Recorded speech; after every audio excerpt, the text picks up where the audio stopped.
Better be real, baby. Because you know what we got here? We got the vegan alternative to turkey, Pete, just for you. I think you did this to me because this morning I had a package arrive at my office from PETA wishing me a happy Tofurkey Day. I love that they trolled you. They did. I wonder if they were trolling me or not, because I would never eat Tofurkey, except our wonderful producers. If they did, you gave them a ton of publicity. Yeah. I know. They brought in something. The package is already open. What is this? It's already out. Somebody put it, you're going to eat it. Oh, yes. The moment I've been waiting for. It doesn't look good. Just a little bite. Just a little bite. He did it. He did it. Good sport. Props for doing it. What do you think? Tastes like dog food. Have you had dog food before? I've tried it. Listen, if you make seitan correctly, it can be delicious. Oh, look at the real thing. He's going in. Oh. Well, we are going to be enjoying. No one loves meat more than this guy. I've never seen it. We're enjoying some smoked turkey later this hour. We're going to have some goodies out there. This is horrific. Thanksgiving came a little early. It's not prepared properly in its defense.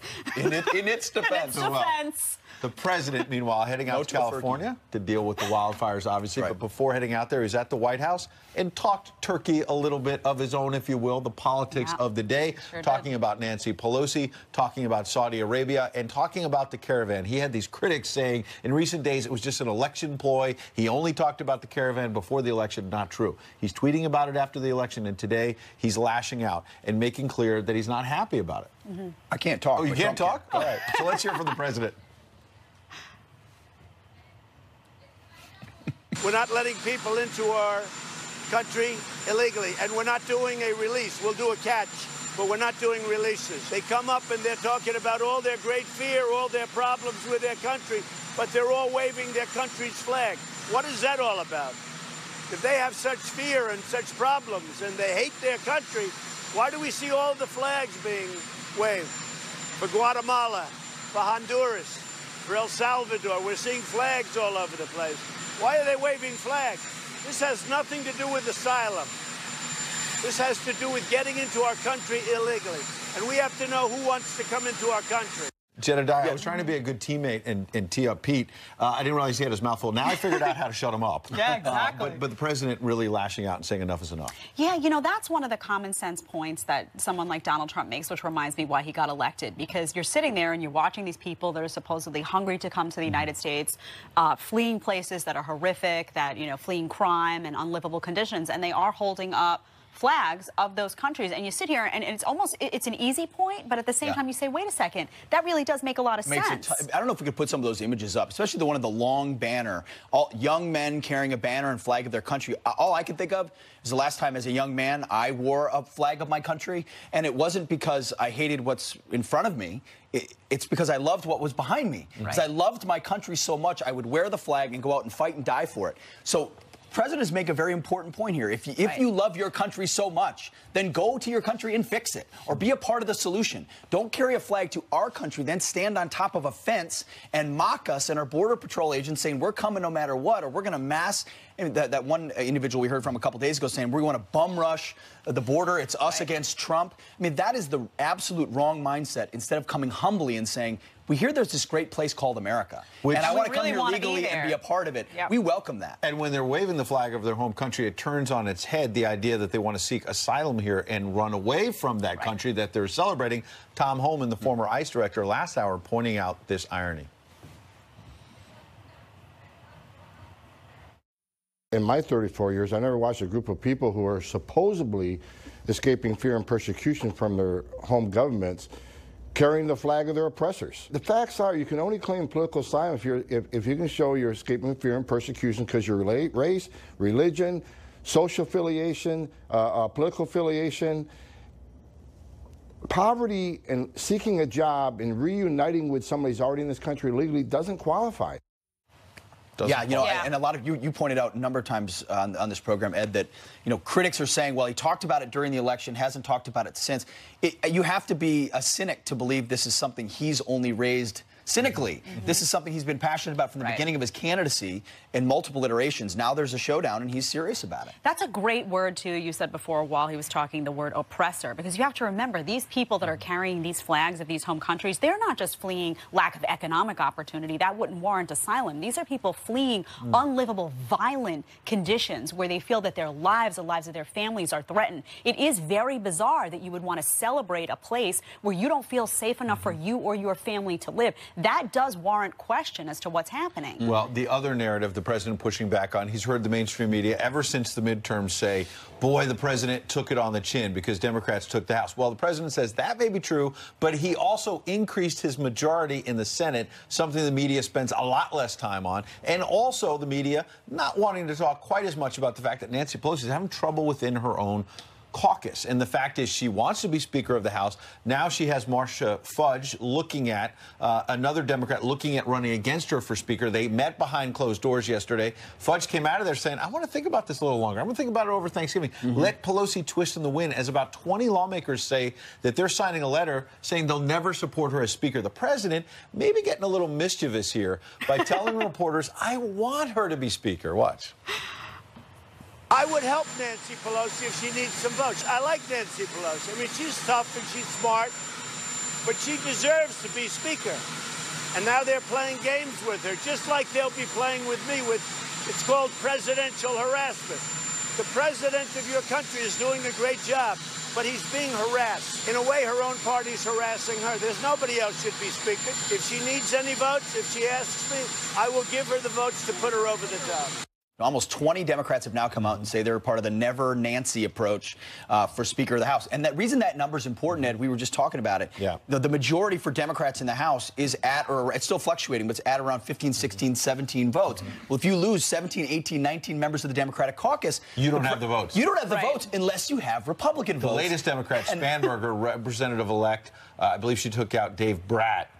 She's now saying that she's not likely to support. You see her there, former CIA official. She's now saying she's not likely to support Pelosi. So it's around 20 or so Democrats saying they won't support her. That's more than the opposition needs to block her. Why do I feel like she doesn't want President Trump's support? I know, but I love it. I love him out there. It's like Trump's going to lead the campaign to make sure she gets it up. She's probably sitting at home like, shh, stop it, please. And he's like, no, Pelosi. You know I love it. You know how many Republicans would probably eagerly cast that vote? Like, sort of I know. Also, you know, they need her. They need her in those campaign ads. They deserve Nancy. They want to keep her. They want to keep her there. That's just real palace intrigue. I don't think, a lot of people assumed it would be her.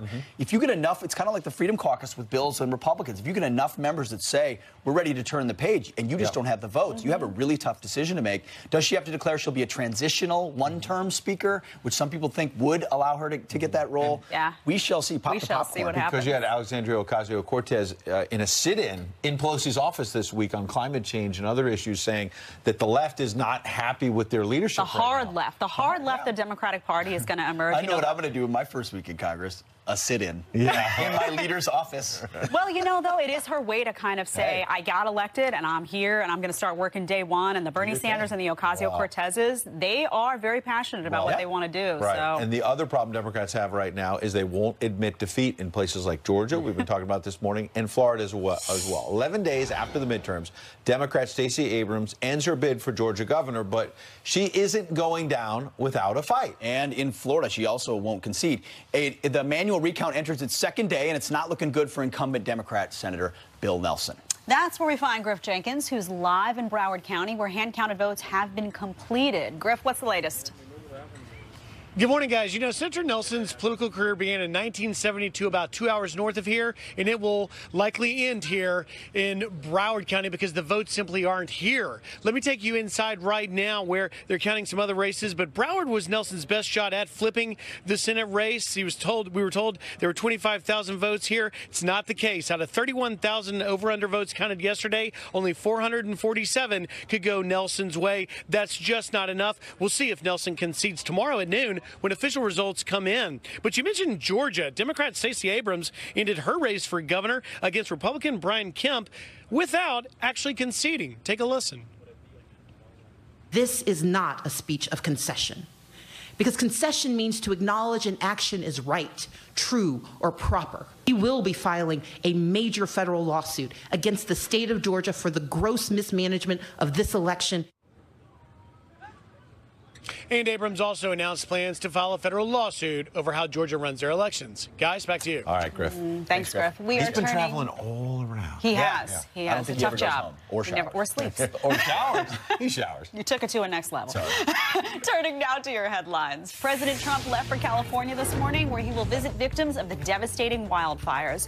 At least 74 people are dead, 71 alone in the North's Camp Fire. More than 1,000 others still missing. Residents are now facing a new threat as hazardous smoke is smothering the state. Millions of people are forced to wear masks amid the dirtiest air quality levels in the world. In Southern California, more evacuees are returning home. Moments before leaving the White House, the president reacted to new CIA report that the Saudi crown prince ordered Jamal Khashoggi's murder. The CIA is going to be speaking to me today. We have not been briefed yet. As of this moment, we were told that he did not play a role. We're going to have to find out what they have to say. The Saudi crown prince has denied having any role in the journalist's brutal death. The Supreme Court is agreeing to hear whether or not a citizenship question should be added to the 2020 census. They'll listen to arguments on February 19th from more than 24 states, cities, and activist groups who are suing to get it removed. They believe immigrants will be too scared to answer the question, which will skew numbers and could affect the amount of federal money they get. And those are your headlines. That one is really interesting to me. No, sincerely, because you feel like a country should be able to ask whether or not you're a citizen of that country on a census. It makes sense, but man, the left hates it. We'll see what the Supreme Court does. All right, well, he was facing the rest of his life in prison, but now a selfie is clearing him of the crime. I don't even know what the story is. It sounds really interesting. We'll bring it to you coming up. The president speaking out about those questions for special counsel Robert Mueller. Easily, you have to always be careful when you answer questions with people that probably have bad intentions. They're not very difficult questions. It's a hoax, he's been saying, and that can mean only one thing. Greg Jarrett is here to weigh in next. Well done. Those socks are mini.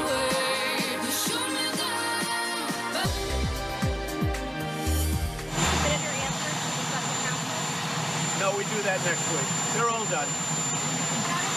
What? We haven't even talked about it. That was President Trump earlier this morning telling reporters that he has completed his written answers for Mueller, but has not yet submitted them. Here to react, Fox News legal analyst and author of The Russia Hoax, Greg Jarrett. Good morning, sir. Good morning, everybody. What does this all mean? Where are we in the Mueller investigation? Does it suggest it's finally winding down? Oh, I think it is. Probably in the next couple of months, there'll be a report. And I suspect that Mueller will throw some red meat to the hungry Democrats in some sort of criticism of the president. But look, the president said he answered the questions very easily. Well, it should have taken about 5 minutes. The first question was probably, did you ever coordinate or collude with Russians during the election? Answer no. Do you know anybody else who did? Answer no. Beyond that, there's not much to ask. Obstruction was off the table, correctly so. But never underestimate a lawyer like Mueller who asks irrelevant, unnecessary questions. You know, if you look at the exit polling on this, people are now saying that they consider this to be vastly political, what's gone on. You have, I'm looking up there, 41% say it's politically motivated, 54%. 54% say it's politically motivated. Yeah. Sorry, 41%. Sorry. And I'm just wondering if you think that's accurate. What do you think the public at this point is thinking when they look at this? Americans are smart. They can smell a rotten investigation a mile away. There's no reason to believe there was ever any evidence of collusion. And the best evidence of that, by the way, is the testimony, the deposition testimony of the top FBI lawyer a couple of months ago, Lisa Page, when she confessed that during the entire time the FBI had the case, they never discovered a whiff of collusion. And that's important because it means that when they handed it off to a special counsel, they were violating the law, because the regulations say in order to appoint a special counsel, you have to have some evidence of a crime. And here's an admission: they never had it. Speaking of violations, the GOP may subpoena James Comey in its final days in power during the lame duck session of the House. Why are they doing so? What would they ask? A lot of questions. I mean, it would take me about 2 days to question Comey, but at the top of my list is, what legal justification did you ever have for launching the Trump-Russia investigation? Isn't it true, Mr. Comey, that your FBI was meeting with the author of the phony dossier on the very day you cleared Hillary Clinton.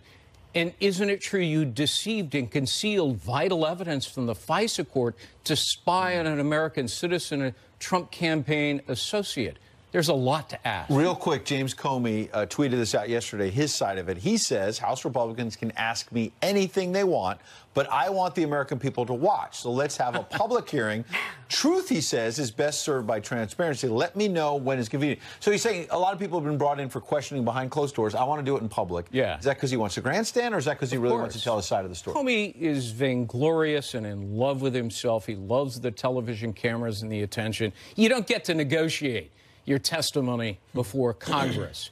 And the reason they want to do it in a closed session is because they know in public Comey would say, oh, that's privileged, that's confidential, that's classified, and he'd grandstand in front of the television cameras. They want meaningful information from Comey, and the only way to get that is in a deposition closed session. All right. Good stuff. Greg Jarrett, thanks a lot for your time. My pleasure. Thanks so much.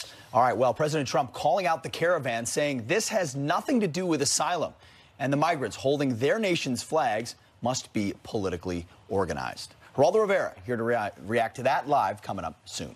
And all the left wants for Christmas is no politics. How about you? Your email's coming up next.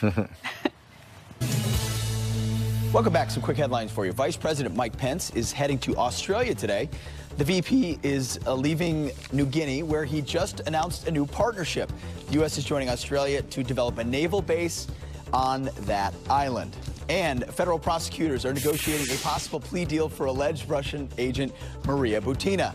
She's accused of infiltrating American political organizations to advance Russian interests. The court date has been pushed back so that negotiations can continue. And in a third story, President Trump is beefing up our country's defense on cyber attacks. A new bill signed into law creates the Cybersecurity and Infrastructure Security Agency, that's a mouthful, to protect critical infrastructure like elections systems. Well, interesting. You heard the president a short time ago slamming members of the migrant caravan for seeking asylum in America, while at the same time he said they were waving their own country's flags. They come up and they're talking about all their great fear, all their problems with their country, but they're all waving their country's flag. What is that all about? If they have such fear and such problems and they hate their country, why do we see all the flags being waved? For Guatemala, for Honduras, for El Salvador, we're seeing flags all over the place. Why are they waving flags? This has nothing to do with asylum. Well, here to tell the president what that's all about is Fox News correspondent at large, Geraldo Rivera. Good to see you, Geraldo. You too, Ed. How's everybody doing? Everyone's great. Hi. I see you tweeting about this subject right before you came on, and Major Hegseth wants to have at you. But at first, I want to give you a chance to give your position and react to the president. Thank you. You know, I don't like to unnecessarily criticize my friend, the president. I think he's beleaguered by a hostile press, and he's doing much better than he's generally credited for. But he's also a native New Yorker, as am I. And we have grown up watching the various components of the big city come together for their ethnic and religious and national parades every single day in New York. There's the Puerto Rican Day Parade, the Dominican, the Greek, the Italian, the Irish, the Israeli, you name it. People can love where they are in the United States and still love where they came from. This is a group, and I wish that the president would focus on this. This is a group, generally speaking, who are impoverished, who want a job. We have 7 million unfilled jobs, particularly in the agricultural sector, fruits and vegetables dying on the vine. I wish our businessman president was figuring out how to bring those workers to fill those necessary jobs in an orderly and regulated way. So, Geraldo, we're talking about parades here of American citizens being proud of their country, which I totally understand.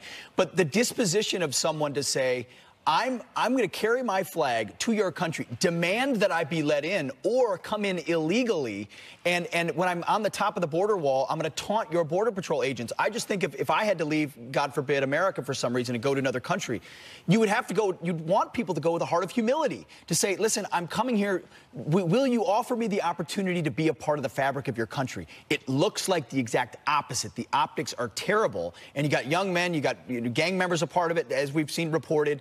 I mean, is he not right to understandably point out that disposition as a problem? I think you're being way too harsh, Major, with all due respect. I think that these are very unsophisticated people.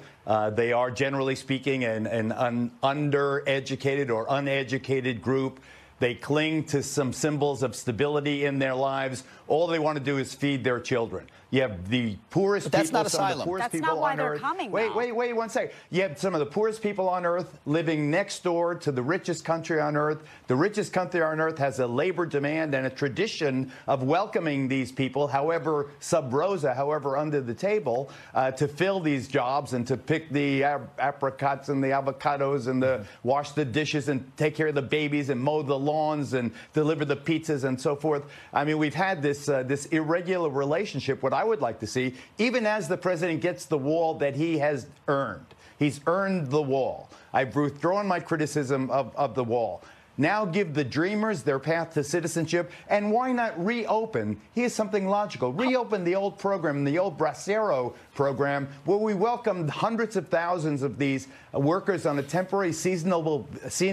Geraldo, they come in, they do the harvest, and then we send them home. We even provide Geraldo, flights for. Let me just interrupt you for 1 second, though, because people seeking asylum are not. This is not about economic opportunity for when it comes to asylum. These are people who are claiming that there are credible threats of violence, that they cannot live in these communities because of gangs, because of rape, because of extreme violence. That's why I think President Trump is coming out and saying, why are you carrying flags representing a place that you're saying we should deem unlivable for you and a reason for you to want to come to the United States? If we were just talking about economic opportunity, I think people would see it a little bit differently, but these are places that are unlivable, supposedly. You wouldn't want to hold up that flag, especially if you're fleeing.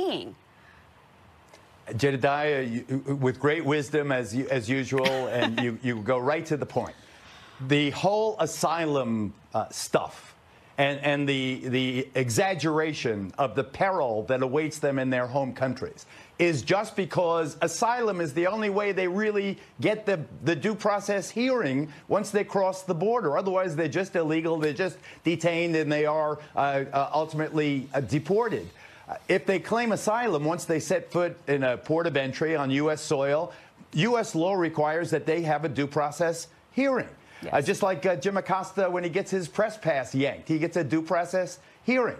That's what I didn't mean to confuse people there, but that's why they claim asylum in the vast majority of cases. They do it because that's an angle that they can play. Right. The vast majority, and everybody gets it. But you're arguing for law. And a nod. Everybody knows this because you can't have wink and a nod be your policy forever. Yep. Yeah, I mean. All right. Justice Kavanaugh wanted due process as well. That's for another day. Geraldo, appreciate you coming in. Thanks, Geraldo. Thank you, sir. Good to appreciate see you. it. One teacher thanks students for standing for the national anthem, and then he says he lost his job for doing it. Details coming up. Plus, all the left wants for Christmas, well, they don't even want to say Christmas. They prefer to say holidays. But if they do, they want politics in or out. How about you? Your emails have been flowing in. And we are getting into the holiday. Just put it all away for 3 weeks and let's just make life good. Well, I just can't wait to see whether Bill Maher and Whoopi will stop talking politics. Jedediah, you used to be at the table with Whoopi, right? I was, yeah. And she likes to force her opinion on us every day. Well, she gets that table gets very political, as we know, as does Bill Maher. And you know what I think? When you work in this industry, and I've said this a lot of time, even to my own parents, I've said, you know, when I come home for the holidays, no politics, because we're so used to talking about it that you want that break. So from their perspective, I feel like they're saying, you know what, this is my job every day. I want to be able to sit and enjoy my turkey. Funny, I say that to Pete. I say that to Pete every day, and he never listens to me. Yeah. So, meanwhile, we asked you for your comments. We said it before, too. Yep. They get a chance to talk politics all the time. They're like, thing. Regular folks, stop talking about politics. The rhetoric is too heated. That's the thing. As they make and my dad gets mad at me. He says, wait a minute. He used to say to me, wait a minute. You get to talk politics with Whoopi Goldberg, and I don't get to talk it with you at the dinner table. And I'd be like, Come on, Dad. Don't get mad at Dad. She's nice. All right. There you go. You've been emailing us all morning. Yeah, here's an email from Joe. My family remains very divided when it comes to politics. New rule established in 2016. No politics, period, at family gatherings, and all is good. We have an email from Mark. My best friend is a Democrat. I am a hard-right conservative. So why are we friends? Because we never, ever talk politics. That's a great point. An email from Marsha. My family are all Republicans. We love to talk politics on holidays. We are so happy to be winning. I love talking politics with anybody. You don't say, Pete. No, but I'm even shocked. with liberals, with anybody of good nature. Yeah. Like, I love talking about it. So the idea that you got to sit there and not talk about it. I think that's the thing, though. If you can do it in a way that doesn't ruin the Thanksgiving dinner, that's great. I think what people are trying to say is let's not make it a big fight, because there's so many fights that go on every day. Maybe don't have that fight at the Christmas Eve not table. tired of winning. All right. All right, we are turning now to your headlines. The man who tried to assassinate President Reagan is now allowed to live on his own. A federal judge granted John Hinckley Jr. the most freedom he's had since shooting President Reagan and 3 others in 1981. He was found not guilty by reason of insanity. He's been living with his elderly mother in Williamsburg, Virginia. Hinckley will be able to live alone in the area with restrictions. A Texas man avoids a possible 99-year prison sentence thanks to this selfie. Christopher Procopia was accused of breaking into his ex-girlfriend's home and attacking her by carving an X into her chest. But thankfully, his mother remembered about posting the photo on Facebook, which was from the same time as the alleged 2017 attack. By the grace of God, this, she said it happened on the day that I can totally 100% say where he was at. Wow, the 21-year-old has been cleared of all charges. And listen to this. Millennials are pranking their moms ahead of Thanksgiving, texting the question, how long does it take to cook a turkey in the microwave? That's great. These responses are hilarious. One mom writing, is this a joke? Don't ever get married. Christian's mother blaming herself, saying, I should have never let you move out. And Justin's mom writing, it takes 3 years. And those are your headlines. Now to the boys who are hanging out outside. Jen and I, we are outside. You're absolutely right. Yeah, we're eating. So earlier, we showed you how to deep fry your Thanksgiving turkey. We've been eating off of this turkey all morning long, and it has been spectacular. Now we are here to figure out how to smoke the turkey. John McLemore's back here from Dadgum. That's good, too. So everybody at Masterbuilt, we're going to show you folks how to free up your oven this year and smoke your turkey breast. We're going to show you how to do an apple cider vinegar and honey injectable marinade. You blend 8 ounces of apple cider vinegar, 3 ounces of honey on a medium heat, and add a little cayenne pepper, blend that together, and inject about 1 ounce per pound in all sides of your turkey breast. Like Botox. Yeah, it looks like Botox. Then we're going to take. But it looks like it. We're going to take a bacon weave. Like to inject Everything tastes better with bacon. There you go. And we're going to wrap that onto I feel like I can make a bacon weave. See how easy that is? Now, like that. You're going to put that on the Masterbuilt smoker at 275 degrees for about 2.5 to 3 hours. This is the Masterbuilt smoker. And this is the Masterbuilt smoker. And we're going to show you how to take that off super quick. And when you take a look, we've got some smoked mac and cheese. We've got bacon wrapped, smoked. John, hurry up turkey and get breast. that food out here. We got to get the food Let's out go right here. What up? There you go. So, bring it, slice it. We want to eat it. Yes. And we're going to send back John McLemore. Thank you very much. Everybody go to masterbuilt.com for some amazing recipes and and we have to go to commercial. Happy Thanksgiving. Let's get back to Jedediah. Yeah. Thanks so much. Thanks, guys. Looks delicious out there. Well, panic is erupting on a school bus after the driver tells kids they're not going home because they were being too noisy.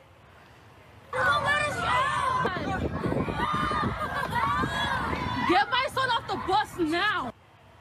Shocking video is coming up next. And Stacey Abrams bowing out of the race for governor in Georgia. You should see the plate of food that Pete just put together. Anyway, some quick headlines. A substitute teacher claims he's banned from school because he thanks students for standing up during the Pledge of Allegiance. I say thank you very much, all of you that participated. I appreciate that. And I'm sure all those families that lost loved ones so that we could have the freedoms that we have today would appreciate that too. A student who stayed seated complained because they were offended for being called out. The Missouri School District said the teacher could work at other schools, just not that one. And parents are outraged after a school bus driver refuses to let their kids off the bus.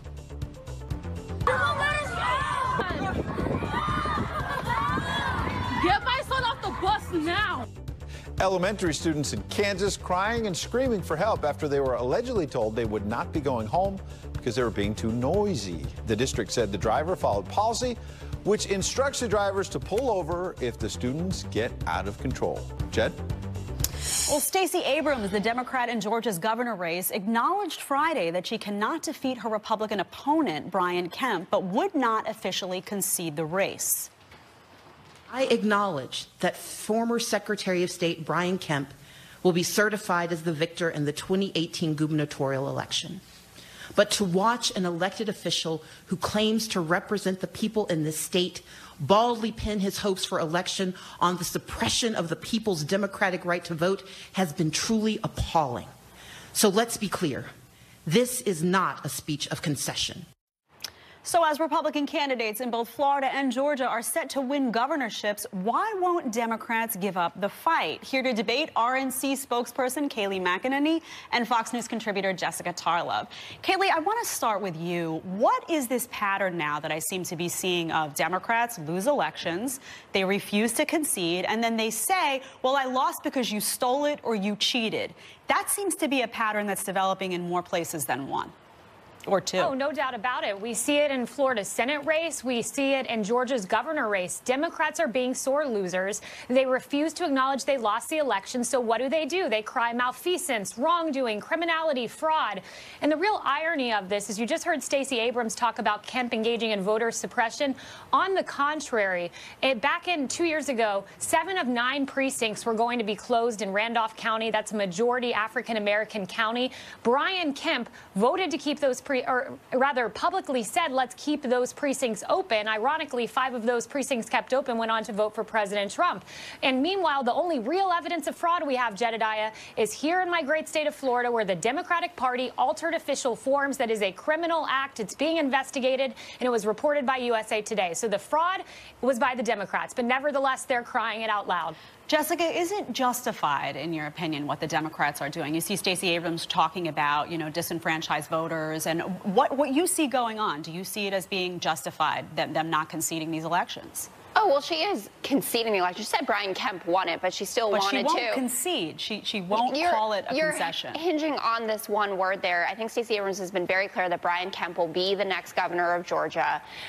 The results are being certified, and that will go on. But to not use this moment where she has national attention to make sure that the American public knows that in Georgia, 214 polling places were closed. 53,000 Georgians are still waiting to get registered when he won by a margin of 55,000. That some people waited over 4 hours to exercise their constitutional right to vote. And these are mostly black and brown communities. And there were voting machines that didn't have power cords, and that the candidate himself was overseeing it, I think would be a mistake. And I'm sure that if this was going on in the reverse, and this was a Democrat that was doing it, Kayleigh and I would be having a very different discussion here. And to say that we're the ones that yell voter fraud, the President of the United States of America alleged voter fraud when there was not. Rick Scott has done it. And look what happened in 2016 with the Voter Fraud Commission that found nothing. Nothing. Kayleigh, just quickly, your response to what Jessica said about Georgia. Are those things the responsibility of Kemp? Was he responsible for voter suppression in that state?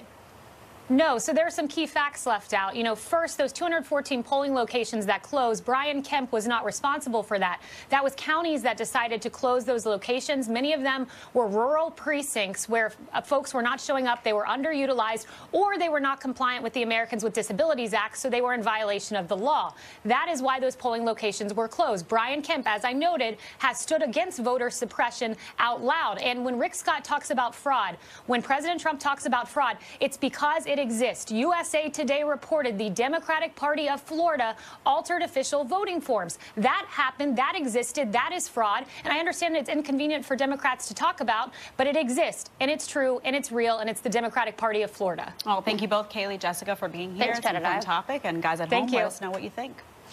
17 years after the September 11th attacks, cancer has taken the lives of some of our first responders, including this 9/11 firefighter that passed away last year.